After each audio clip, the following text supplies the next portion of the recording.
Good morning all of you. देखिए आज हम पढ़ेंगे, हमारा आज का जो टॉपिक है वो है प्रोबेबिलिटी। प्रोबेबिलिटी का मतलब होता है प्रायिकता। आजकल सभी एग्जाम के अंदर प्रोबेबिलिटी से काफी क्वेश्चन पूछे जाते हैं, चाहे वो हमारा किसी भी लेवल का एग्जाम क्यों ना हो, उसमें प्रोबेबिलिटी के क्वेश्चन हमारे को देखने को मिलते हैं। तो आज हम प्रोबेबिलिटी, कंप्लीट प्रोबेबिलिटी पढ़ेंगे। प्रोबेबिलिटी का इतिहास क्या है, प्रोबेबिलिटी क्या होती है, प्रायिकता क्या होती है, उसका बेस बिल्कुल जीरो से क्लियर करेंगे। तो हमारे साथ बने रहिए और वीडियो को लास्ट तक देखें। तो प्रोबेबिलिटी का मतलब होता है संभावना। संभावना का मतलब होता है किसी चीज की घटित होने की प्रायिकता। जैसे प्रायिकता की यदि हम डेफिनेशन लें तो हम उसको बोल सकते हैं ऐसी चीजें जो ना तो हो सकती हैं, कंफर्म पक्का है, और ना ही हम उनको इम्पॉसिबल यानी कि असंभव कह सकते हैं, जो हो भी सकते हैं ना भी। जैसे कि कोई बोले कि आज बारिश होगी, तो कोई पक्का नहीं है, हो भी सकती है बारिश और ना भी हो। या कोई कैंडिडेट बोले कि आज इंडिया मैच जीतेगा, तो कोई कंफर्म नहीं है, जीत भी सकता है और हार भी सकता है। यानी कि जहां पर सकना शब्द आ जाता है वही हो भी सकता है और नहीं भी, तो वहां पर क्या आता है, प्रायिकता के बारे में पूछा जाता है। तो हम प्रायिकता, इस प्रकार की कंडीशन कैसे उत्पन्न हुई, क्या है प्रायिकता का इतिहास, उसके बारे में आज हम इस वीडियो में पढ़ेंगे। देखें, यदि हम प्रोबेबिलिटी, हिस्ट्री ऑफ प्रोबेबिलिटी के हिसाब से चलेंगे, प्रायिकता का इतिहास क्या है, तो सबसे पहले जेरिगो गॉर्डन ने 1501 से जो 1576 तक रहा है, उसने लीबर डे लूडो अल्काय, लीबर डे लूडो अल्काय एक पुस्तक लिखी थी, और उस पुस्तक में उसने दो सिक्कों का सिद्धांत दिया था। भी दो सिक्कों को उछालने पर उसकी पॉसिबिलिटी क्या होती है, दो सिक्के यदि उछाले जाते हैं, हेड और टेल कैसे आता है। एक जो कॉइन होता है हमारे पास, सिक्का होता है, उसके एक साइड हेड होता है और दूसरी साइड टेल होता है। यदि दो सिक्के उछाले जाते हैं तो उनकी पॉसिबिलिटी कैसे निकाली जाती है, इसके बारे में सबसे पहले जेरिगो गॉर्डन ने 1501 से 1576 के उसके जो जीवन काल था उसके दौरान अपनी पुस्तक लीबर डे लूडो अल्काय में लिखा था। उसके बाद गैलीलियो जो रहा है वो भी एक गणितज्ञ रहा है। गैलीलियो ने 1554 से 1642 तीन पासों का संयोग, यानी कि जब हम पासे क्या होता है, डाइस।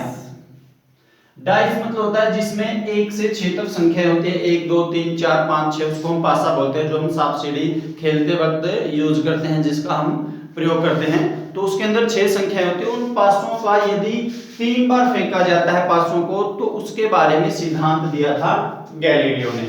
उसके बाद यदि सही तरीके से देखा जाए तो 17वीं शताब्दी में प्रोबेबिलिटी के बारे में ज्यादा विस्तार से देखने को हमारे को मिलता है। तो पास्कल और पियरे दी फार्मा, पास्कल और पियरे दी फार्मा जो दो गणितज्ञ थे, जो दो 17वीं शताब्दी के गणितज्ञ थे, उन्होंने एक प्रामाणिक प्रायिकता के बारे में एक सिद्धांत दिया। और एक जर्मन वो था, मतलब सौदागर जिसको बोलते हैं, व्यापारी जो था, उस व्यापारी ने एक बार पासे के बारे में क्वेश्चन पास्कल से और पियरे द फार्मा से पूछा। तो इन्होंने उस क्वेश्चन को, उस सिक्के के क्वेश्चन को दो तरीके से निकाला। पास्कल ने उस क्वेश्चन को सॉल्व किया बीजगणितीय विधि से, और फार्मा ने उसको सॉल्व किया संचय विधि से। संचय का मतलब होता है कॉम्बिनेशन का जो मेथड होता है, परम्यूटेशन और कॉम्बिनेशन जो हम पढ़ते हैं, वो कॉम्बिनेशन के मेथड से उसने उसको सॉल्व किया, और तब से प्रायिकता का एक प्रमाणिक उद्गम माना जाता है। उसके बाद जो सबसे पहली जो पुस्तक छपी प्रायिकता के ऊपर, वो थी डे रेशियोनस इन लूडो अलाय, डे रेशियोसिन्स इन लूडो अलाय पहली पुस्तक प्रायिकता के बारे में छपी थी, और जिसको छापा था हॉजेन ने, और जिसका जीवन काल रहा है 1629 से 1695, और ये पोलैंड का रहने वाला था। तो इसने इस पुस्तक के बारे में सबसे पहले प्रायिकता की पुस्तक के बारे में लिखा है। उसके बाद जैकब बर्नौली जो 1654 से 1705 तक रहा है, उसने आर्स कंजेक्टेड पुस्तक लिखी है और इस पुस्तक का प्रकाशन 1713 में उसकी मृत्यु के उपरांत उसका जो भतीजा था निकोलस बर्नौली, उसने इसका प्रकाशन करवाया था। तो देखें, यदि हम इतिहास की बात चले तो अलग अलग इतिहासकारों की प्रायिकता के बारे में अलग अलग मत हैं। कुछ का मानना है कि कुछ व्यक्ति पहले बैठे थे, वो एक विचार करते थे, व्यापार करते थे, व्यापार में पैसे आने की संभावना, पैसे जाने की संभावना कितनी रहती थी। तो तरह तरह के तथ्य हम इसके बारे में देखने को मिल सकते हैं। तो देखें, सबसे पहले जेरोनिमो कॉर्डन ने लिखा था इसके बारे में, 2 सिक्कों के बारे में। तो ये थे कुछ मेन पॉइंट। आइए आगे और पढ़ते हैं। देखें, प्रायिकता एक विस्तृत क्षेत्र है। यदि हम छोटी क्लासों में देखते हैं तो छोटी क्लासों में हमें इसके बारे में नॉर्मल सी बातें हमारे को पढ़ने को मिलती है। जब हम बड़ी क्लासेस के अंदर चले जाते हैं तो आजकल तो हर एक एग्जाम में देखने को मिलता है। और उसके बाद आया हमारे पास थॉमस बेज। थॉमस बेज ने बेज थ्योरम का प्रतिपादन किया था, थॉमस बेज ने, और 1702 से 1761 तक इसका जीवन काल रहा है बेज का। और बेज थ्योरम एक सम प्रतिबंधता यानी कि कंडीशनल प्रोबेबिलिटी के ऊपर लागू होती है।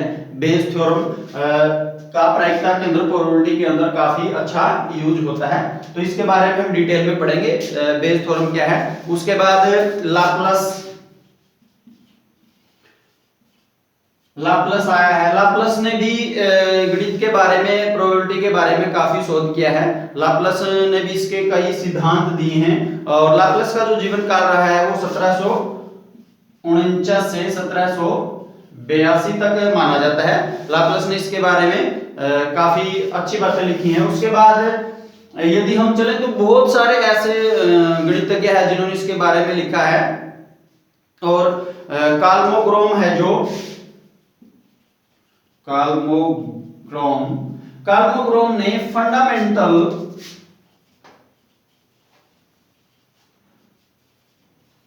प्रोबेबिलिटी का सिद्धांत दिया था। फंडामेंटल प्रोबेबिलिटी, बेसिक प्रोबेबिलिटी क्या होती है उसके बारे में काल्मोग्रोम ने लिखा था, फंडामेंटल प्रोबेबिलिटी के बारे में। तो देखिए गाइस, ये कुछ बातें थी जो हमने हिस्ट्री ऑफ प्रोबेबिलिटी, प्रायिकता क्या है उसके बारे में पढ़ी। प्रायिकता का प्रतिपादन कैसे हुआ, उसको किस तरीके से देखा गया है अलग अलग इतिहासकारों के द्वारा। तो अब हम प्रोबेबिलिटी के बारे में बेसिक कॉन्सेप्ट पढ़ते हैं। देखें, प्रोबेबिलिटी का जो मान होता है वो 0 और 1 के बीच में माना जाता है। यदि कोई घटना निश्चित है, जिस घटना का घटना पक्का है, कंफर्म है, जो घटेगी, जैसे सूर्य पूर्व से उदय होता है तो पक्का काम है, यानी कि संभव घटना है, तो उसकी प्रायिकता होगी 1। यानी कि संभव जो घटना है उसकी प्रायिकता क्या मानी जाती है, उसकी प्रोबेबिलिटी मानी जाती है 1। और यदि कोई असंभव घटना है, जैसे कि किसी ने कह दिया कि सूर्य पश्चिम से उदय होता है, तो ये बात क्या है, बिल्कुल गलत है, तो इसकी प्रायिकता क्या होगी, 0 होगी। और इसको बोलेंगे असंभव घटना। घटना मींस इवेंट। और संभव घटना है जो कंफर्म है, जो पक्का होगी। अब जैसे इसके बीच की बात पूछ ली जाए कि आज बारिश, किसी ने बोल दिया कि आज बारिश होगी, लेकिन यह बात कंफर्म नहीं है कि आज बारिश होगी, हो भी सकती है और नहीं भी, तो इसकी प्रायिकता क्या आएगी, 0 और 1 के बीच में। यानी कि प्रायिकता का सबसे बड़ा मान 1 है। यदि 1 से बड़ा हमारा आंसर आ जाता तो हमारा क्वेश्चन गलत है, और यदि हमारा आंसर 0 से छोटा आ जाता तो भी हमारा क्वेश्चन प्रोबेबिलिटी का गलत हो जाता। तो हमारा आंसर प्रायिकता का हमेशा 0 और 1 के बीच में आएगा। अब क्या है, प्रायिकता का जो सूत्र है वो है हमारे पास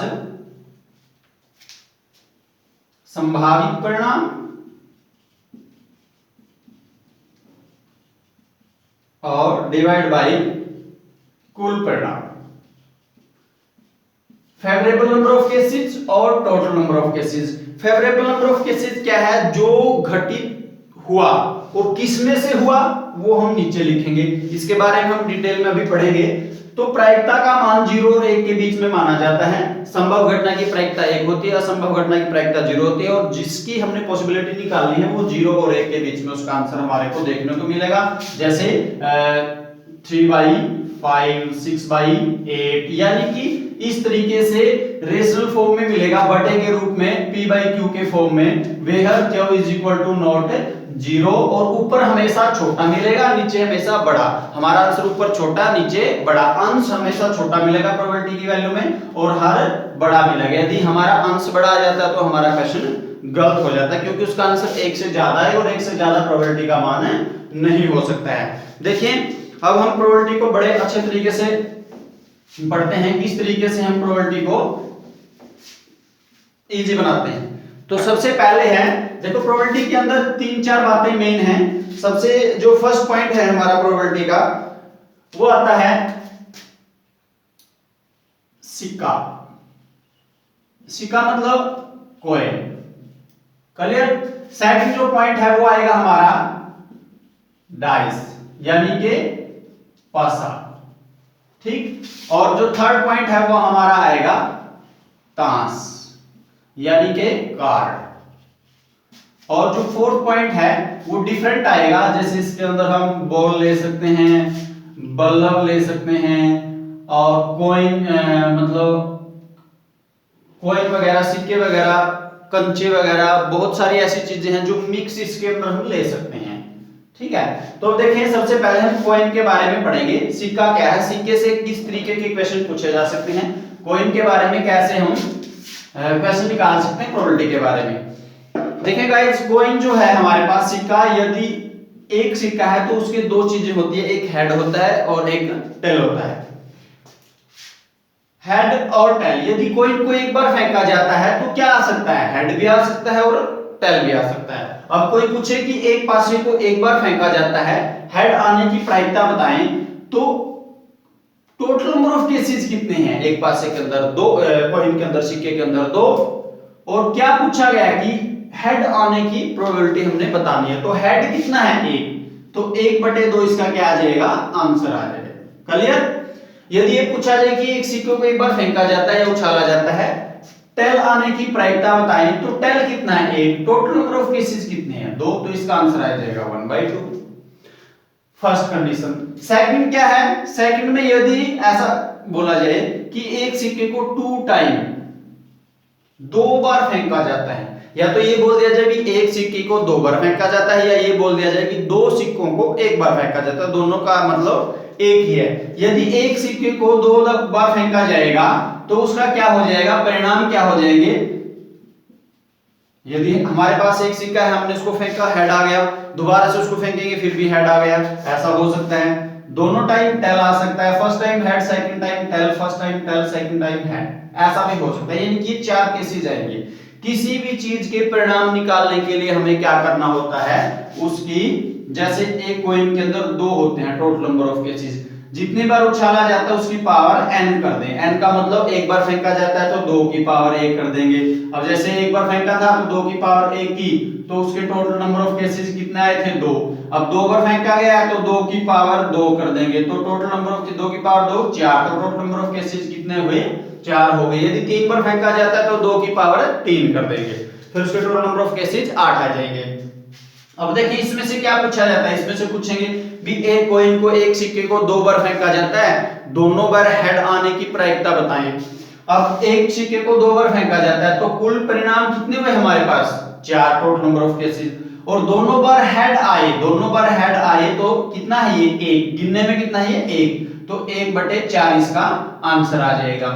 यदि ये पूछा जाए कि एक सिक्के को 2 बार फेंका जाता है, दोनों बार टेल आए, तो कितने हैं टेल, 1, और टोटल नंबर ऑफ केसेस कितने हैं, 4, तो इसकी प्रायिकता आ जाएगी हमारे पास 4। यह आ जाएगा संभावित परिणाम, ये कुल परिणाम, फेवरेबल नंबर ऑफ केसेस ऊपर और टोटल नंबर ऑफ केसेस नीचे आ जाएगा। अब यदि इसी क्वेश्चन को हम तीसरे बार देखें, इसमें पूछा जाता है कि एक सिक्के को 3 बार फेंका जाता है, 3 सिक्कों को एक बार फेंका जाता है, तो उसके टोटल नंबर ऑफ केसेस क्या आएंगे, टोटल नंबर ऑफ केसेस क्या रहेंगे उसके, 2 की पावर 3 बार फेंका गया तो 3 कर देंगे।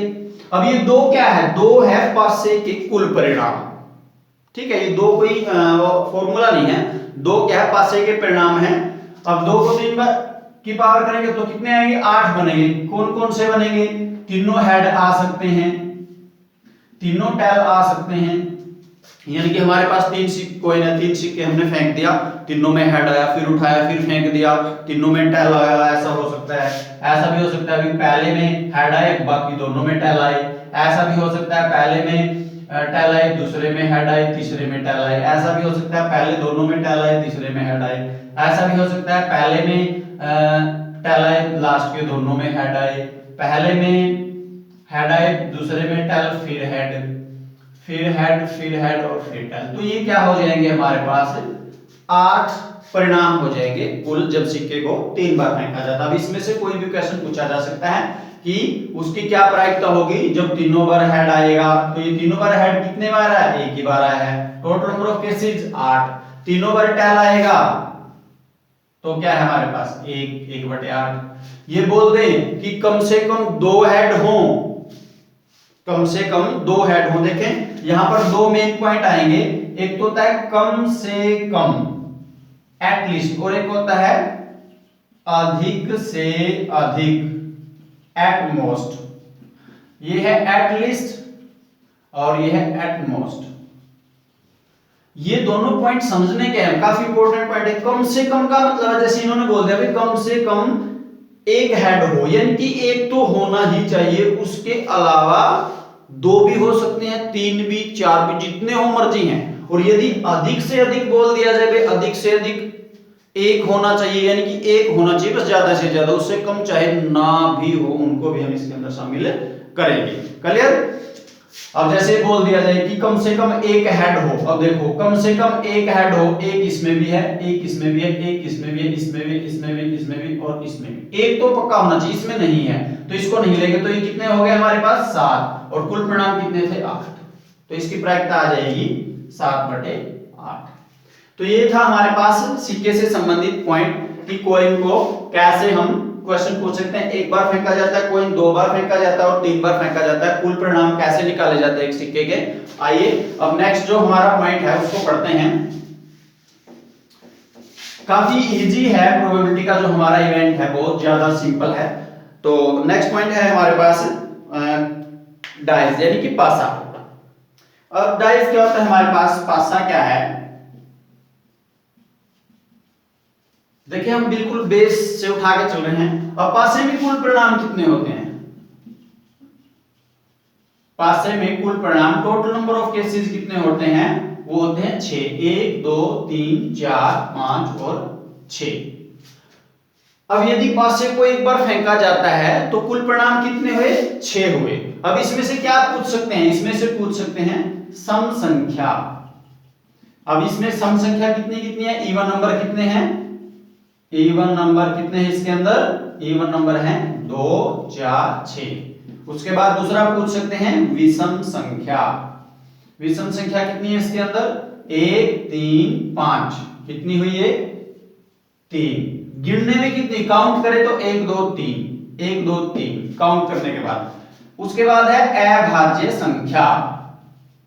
अभाज्य संख्या का मतलब है प्राइम नंबर। प्राइम नंबर कितनी है इसके अंदर, 2 3 5।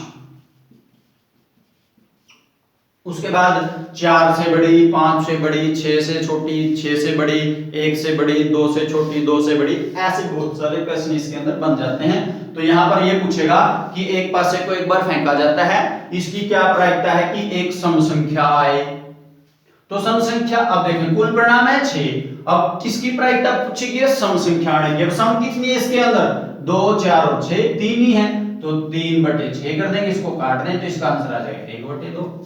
अब ऐसा पूछा जाए कि एक पासे को एक बार फेंका जाता है, इसकी क्या प्रायिकता है कि एक विषम संख्या है। अब कुल परिणाम कितने हैं 6, अब विषम संख्या कितनी है 1 2 3, गिनने में कितनी है ये 3, तो 3/6 कर देंगे, कैंसिल होके 1/2 आ जाएगा। ये पूछा जाए अभाज्य संख्या आने की प्रायिकता, तो अभाज्य संख्या कितनी है 3, टोटल नंबर ऑफ केसेस 6, इसको भी काट देंगे, ये भी 1/2 आ जाएगा। अब ये पूछ लें कि सम अभाज्य संख्या है, तो सम अभाज्य संख्या सिर्फ 2 ही है तो 1/6 आ जाएगा। तो इस तरीके से हम कॉइंस ये पासे का क्वेश्चन सॉल्व कर सकते हैं। अब पासे को यदि 2 बार फेंका जाए, अब देखो पांच से को एक बार फेंका तो इसकी शक्ति 1 कर दी, कुल परिणाम कितने आए 6। यदि 2 बार फेंका जाएगा तो इसकी शक्ति 2 कर देंगे तो कुल परिणाम कितने आएंगे 36। और वो कौन कौन से होंगे, जैसे 1 1, हमारे पास दो पासे हैं, दोनों को फेंक दिया, पहले में भी 1 आया, दूसरे में भी 1 आया, फिर पहले में 1 आया, दूसरे में 2 आया, फिर पहले में 1, दूसरे में 2, फिर 3 4 ऐसे 1 6 तक, फिर 2 1 2 2 2 3 2 4 2 6 तक चलेगा, फिर ऐसे ही 3 1 से 3 6 तक चलेगा, फिर 4 1 से 4 6 तक चलेगा, फिर 5 1 से 5 6 तक चलेगा, और फिर 6 1 से 6 6 तक चलेगा। तो ये भी 36 परिणाम हो जाते हैं कुल, यदि एक पासे को 2 बार फेंका जाता है। ठीक, अब इसमें से भी क्वेश्चन पूछे जा सकते हैं कि दोनों बार एक जैसी संख्या है तो उनको देख लेंगे, एक जैसी संख्या एक ये है, एक ये 3 वाली लाइन में, ये 4 वाली में, एक 5 वाली में, तो उनको काउंट कर लेंगे, उनके डिवाइड में 36 कर देंगे तो उसका परिणाम निकल आएगा। तो ये था हमारे पास पासे से संबंधित। अब पढ़ते हैं हम कार्ड के बारे में। अब देखें कार्ड के अंदर हमारे पास टोटल नंबर ऑफ कार्ड कितने होते हैं 52। ताश हमारे पास जो होता है उसके अंदर 52 कार्ड होते हैं, 52 पत्ते होते हैं, और जिसमें से यदि हम बात करें तो इसके अंदर पान, ईंट, चिड़ी और हुक्म, ये 4 पत्ते होते हैं। जो पान होता है उसका रंग होता है लाल कलर का, और जो ईंट होता है वो भी लाल कलर का होता है हमारे पास, चिड़ी वो काले रंग की होती है, और हुक्म वो भी काले रंग की होती है। अब देखें लाल रंग के कुल पत्ते कितने हुए हमारे पास 26, 13 ये है पान के, 13 पत्ते ईंट के होते हैं, 13 चिड़ी के होते हैं, और 13 ही हुक्म के होते हैं। ठीक है, डायमंड है हमारे पास, हर्ड है, क्लब है और स्पैड है। तो ये अलग अलग कलर के पत्ते हैं हमारे पास। तो 26 लाल रंग के हुए, और काले रंग के कितने हुए, वो भी 26 हुए। अब सभी में एक इक्का होता है, एक बादशाह होती है, एक बेगम होता है, एक गुलाम होता है, एक दैला होता है, एक गोला होता है, यानी कि हर एक प्रकार का पत्ता एक एक होता है। यदि ये पूछा जाए ताश के अंदर से हमारे पास क्या पूछा जाता है, सबसे पहला पूछा जाता है तस्वीर वाले पत्ते। अब तस्वीर वाले पत्ते ताश में कितने होते हैं, देखो गुलाम की भी तस्वीर छपी होती है, बेगम की भी होती है, और बादशाह की होती है, तीनों की छपी होती है। तो वो तीनों पान के अंदर भी होते हैं, तीनों ईंट के अंदर भी, चिड़ी के अंदर भी, और हुक्म के अंदर भी। तो कितने हुए 3 6 9 और 12। तो तस्वीर वाले पत्ते कितने हुए 12 है टोटल। तस्वीर वाले पत्ते फेस कार्ड कितने हुए 12 है। और यदि कलर के हिसाब से पूछ ले तो 6 इसमें से लाल कलर के होंगे, रेड कलर के, और 6 इसमें से ब्लैक कलर के होंगे, यानी कि काले रंग के होंगे। क्लियर। तो इस प्रकार से ताश में से हमारे से कोई भी क्वेश्चन पूछा जा सकता है। जैसे पूछ लें भाई एक तस्वीर ताश की गड्डी में से एक पत्ता निकाला जाता है, उस पत्ते की पान का पत्ता आने की प्रायिकता बताएं। तो पान के पत्ते कितने हमारे पास 13, और कुल पत्ते कितने हमारे पास 52। तो इसकी प्रायिकता क्या होगी 13/52। अब ये पूछ ले कि हम एक ताश की गड्डी में से एक पत्ता निकाला जाए तो उस पत्ते की बादशाह होने की प्रायिकता बताओ। बादशाह इनकी किंग आना चाहिए, वो किंग कितने हमारे पास टोटल 4, एक इसके अंदर किंग है, एक इसके अंदर, एक इसके अंदर, एक इसके अंदर, 4, और टोटल हमारे पास पत्ते हैं 52। तो 4/52 इसको काट देंगे, 1/13 आ जाएगा। यदि तस्वीर वाला पत्ता पूछ ले एक तस्वीर वाला पत्ता आने की, तो तस्वीर वाले पत्ते हमारे पास 12 है और कुल 52, इसको काट देंगे। यदि काले रंग का तस्वीर वाला पूछ लेंगे तो 6/52 कर देंगे। यदि लाल रंग का पूछ लेंगे तो 6/52 कर देंगे। क्लियर। यदि सिंपल पूछे कि एक बादशाह आना चाहिए तो सिंपल ऐसे हैं। कलर का पूछेंगे तो हम कलर देख लेंगे। फेस कार्ड पूछेंगे, तस्वीर वाला पूछेंगे तो तस्वीर वाले के हिसाब से हम इसको कर सकते हैं। तो इस तरीके से हम इन क्वेश्चनों को कर सकते हैं। ये ताश का हमारे पास पॉइंट था। अब देखिए अब हम पढ़ते हैं जो मिक्स टाइप रह जाता है। जैसे बोल देते हैं कि हमारे पास एक थैला है और इस थैले के अंदर दिया हुआ है जैसे बोल रहे हैं 3 इसमें ब्लैक गेंद डाल दी हैं, 4 इसमें व्हाइट गेंद डाल दी हैं और 2 इसमें ग्रीन डाल दी। तो ये गेंद इसके अंदर मिक्स कर दी है और इनको मिक्स करने के बाद इनमें से एक गेंद निकाली जाती है। तो पहले ये देखें हमारे पास कुल गेंद कितनी है। कुल गेंद कितनी है हमारे पास 3 + 2 + 4 कितनी हुई, टोटल हमारे पास 9 गेंद होगी, यानी कि थैले में 9 गेंद है। अब पूछा क्या जाता है कि उनमें से एक गेंद निकाली जाती है और उस गेंद की ब्लैक होने की प्रोबेबिलिटी बताएं, यानी कि काली होने की प्रायिकता बताएं। तो जो बताना, कुल परिणाम हम नीचे लिखेंगे, जो बताना है, क्या बताना है, ब्लैक। ब्लैक कितनी है हमारे पास 3, तो 3/9 हो जाएगा, इसको काट देंगे, 1/3 आ जाएगा। यदि पूछी जाए कि उसके व्हाइट होने की यानी कि सफेद होने की बताओ, तो कुल हमारे पास कितनी है 9 और सफेद कितनी है 4, तो 4/9 आ जाएगा आंसर। यदि हरा होने की पूछे तो 2/9 हो जाएगा। और एक बात और यहां नोट करने की है कि प्रायिकता की सभी घटनाओं का योग कितना होता है। कई बार पेपर में पूछ लिया जाता है कि एक प्रायिकता की सभी घटनाओं का योग कितना होता है, तो वो होता है 1।